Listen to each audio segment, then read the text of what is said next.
Alright guys, welcome back to the channel where we track down, body snatch, and react to the wildest videos I can find on the internet. So whether you like it, you love it, or you hate it, let's get after it.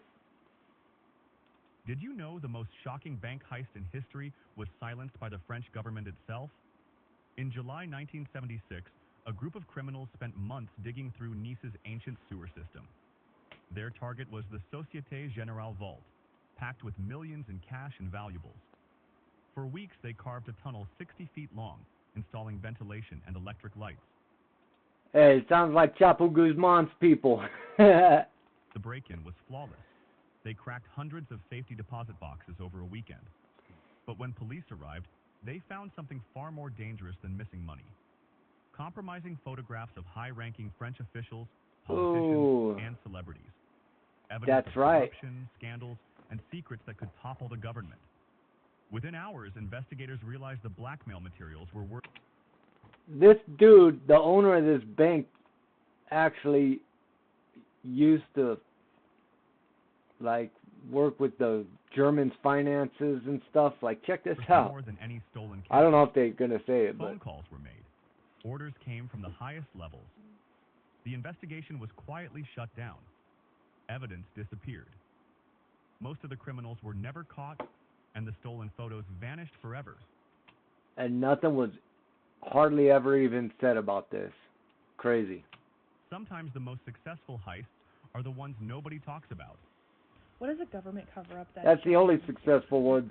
Project Sunshine was started in 1953, and it was created to study the effects of nuclear fallout on the human body. In particular, they were trying to research the radioactive isotope strontium-90, which I probably said that wrong. But this was thought to have the most serious ill effects on the human body, and scientists wanted to study it more. What is it, like PCP or something? something? The effects was to study on human bodies, like people who had passed on their bodies. But in particular, they wanted younger children because their bones were more porous and able to take more of this stuff in, from what I understand. But on January 18th of 1955, Dr. Willard Libby said that there was insufficient data because they were not able to get the bodies that they needed. In fact, he was even quoted saying that there was insufficient data and that he didn't know how to get his hands on these bodies. So he said, if anyone knows how to do a good job of body snatching, they will be serving their country. This would lead to over 1,500 samples to be gathered. Only 500 of them were used, but it would later come out that they had got these bodies in some seriously messed up ways. Many of these young bodies were taken from families in Europe and Australia and the United States without their parents' consent. One British mother came forward and said, body snatching, man, that she had lost her baby during childbirth, and doctors... How's she going to use my saying? ...her own baby, because it turns out that they had removed this baby's legs and shipped them over to the United States to be studied. So she was not able to dress her baby so that she wouldn't find out what they had done. By 1958, the study was brought to Belgium, and this is where they started studying the effects of nuclear fallout in the soil. This is insane! The soil would produce plants that cows would then eat, and then we would consume, like the meat and the milk that came from this cattle. But regardless, these children were taken from these families without their consent, and this was a huge government cover-up for a long time. So what are your thoughts on this? Let me know down in the comments. Hey, what are you guys' thoughts on this? Let me know down in the comments, because I will say this, that is fucking wild. And we hear about this stuff all the time, man. Children getting snatched up, never being seen again. Who does that, man? What kind of creep piece of shit does that? And follow some more creepy things. There are several theoretical physicists who believe that once humans achieve the status of a Type 1 civilization, evolving to Type 2 and colonizing other planets will happen quickly and will be akin to our leap from ape to human. If so, could Bob Lazar's account of reverse-engineered alien spacecraft signal a revolutionary turning point in human evolution? Perhaps further clues can be found by examining a recent scientific breakthrough. Hey, if you know, you know. Dubna, Russia, August 10th, 2003. Russian and U.S. nuclear physicists at the Joint Institute for Nuclear Research shoot a beam of calcium atoms at a target of element 95, americium, inside a particle accelerator.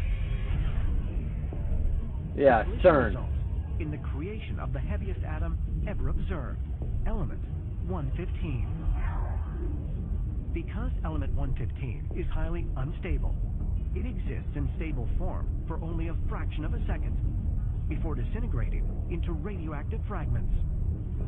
But could this be the very same element that Bob Lazar said was the fuel source for an extraterrestrial craft?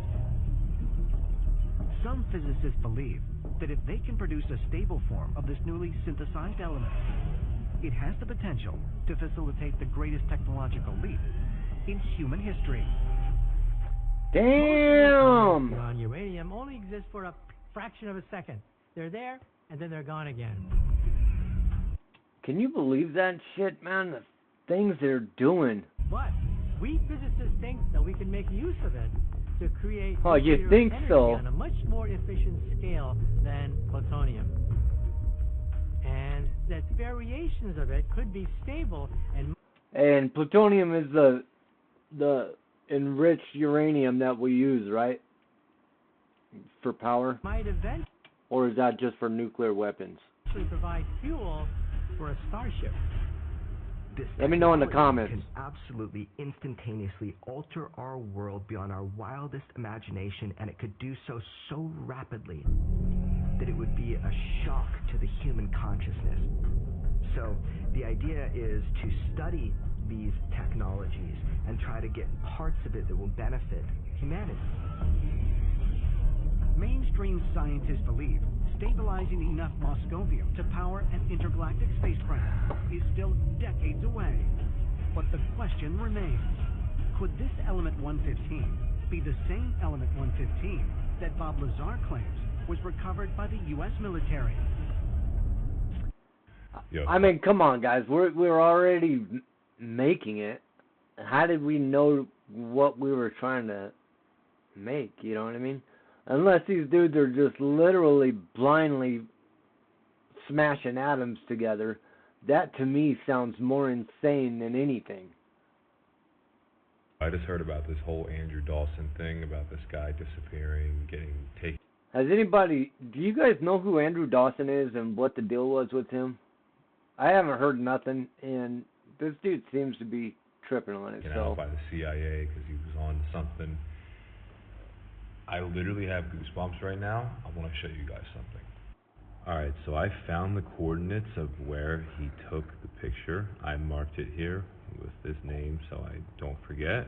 But it was right around the Cedarside. You see Cedarside here behind this star, Cedarside Regional Park, which means that if he was on this road looking this way, which he was, it would have been over on this mountain here. So when I scroll in to this mountain, and if you guys remember what the pictures look like, you see this road here, but if you remember what the pictures looked like, there was like a building with two antennas.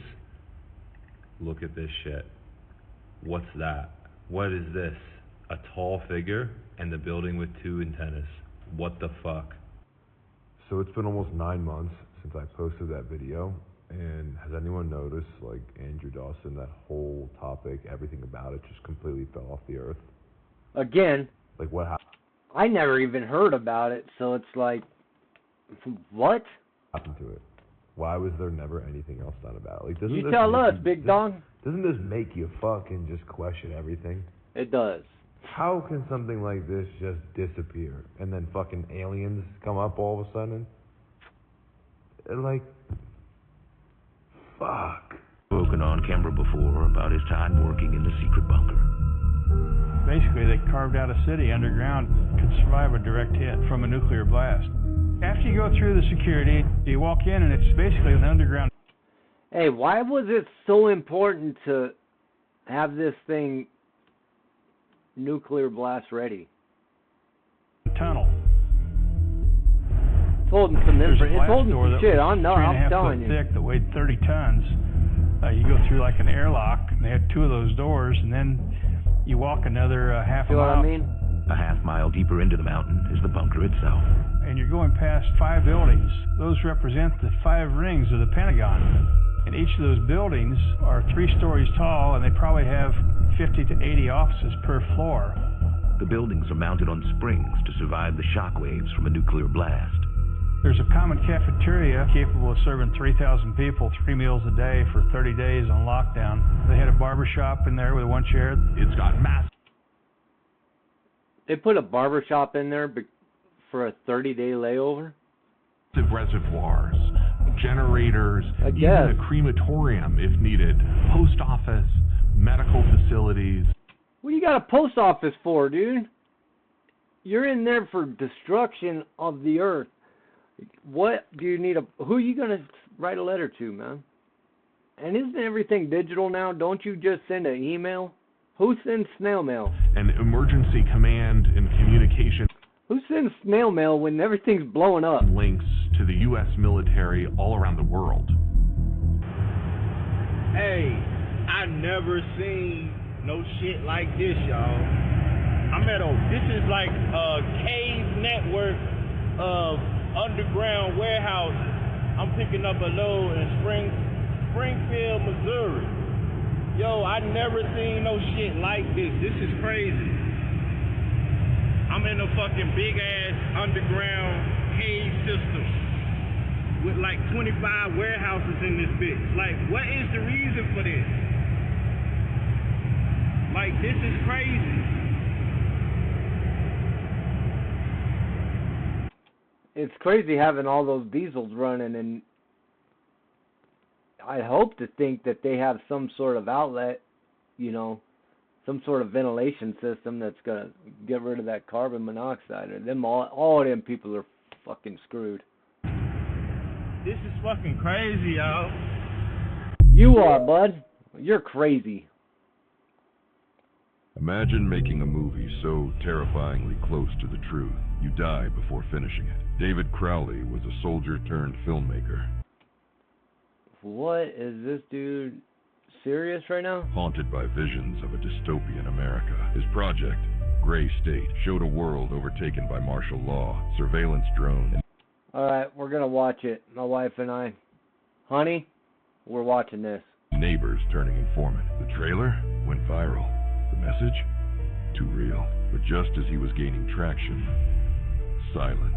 In 2015, Crowley, his wife, and their daughter were found dead in their Minnesota home.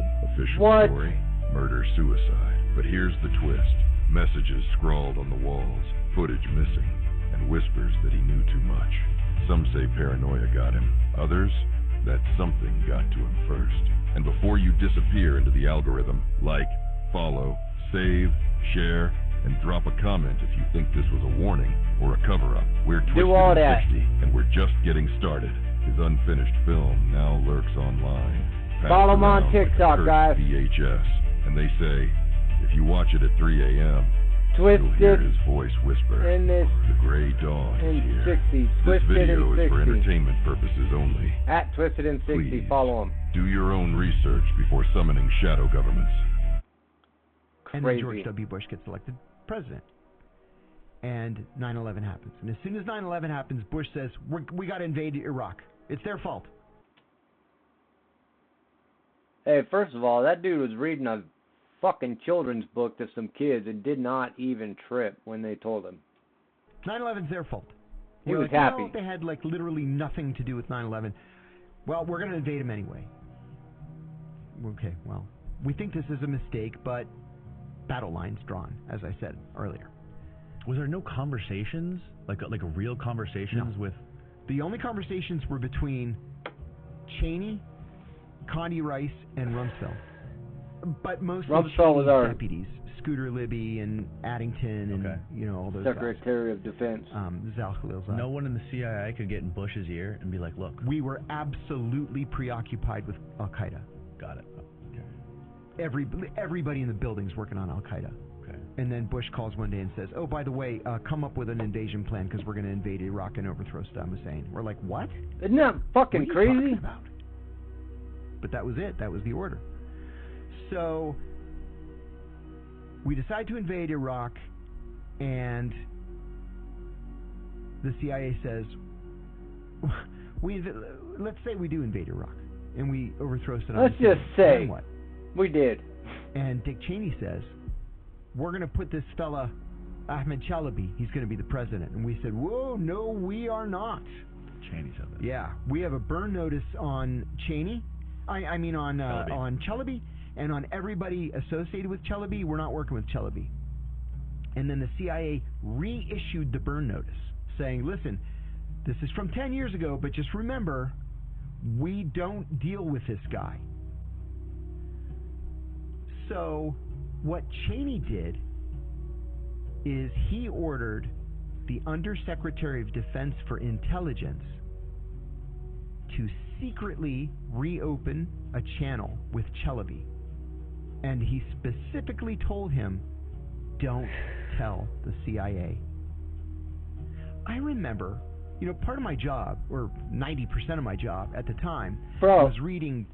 They have a burn notice on this fucking dude. 10, 15,000 cables a day, 20,000 that were coming in to brief the director. I'd boiled that 10 or 20,000 cables down to a half a dozen of the most important issues. Mm-hmm. Crazy. To brief the director in the morning. And then we started getting these cables. Like, the I don't know if you guys are located at these geo-coordinates. This dude... I'm like, holy shit. Who found this? Is really spilling the shit right now. Super secret, double secret probation. Like I said, man, if you guys know, you guys know. Can know about. Most of you don't know that coronavirus as a model of a pathogen was isolated in 1965. Coronavirus was identified in 1965 as one of the first infectious replicatable viral models that could be used to modify a series of other experiences of the human condition. It was isolated once upon a time associated with the common cold. But what's particularly interesting about its isolation... You guys, my cat is like looking between my screens at me, trying to play with stuff. Get out of there, kitty.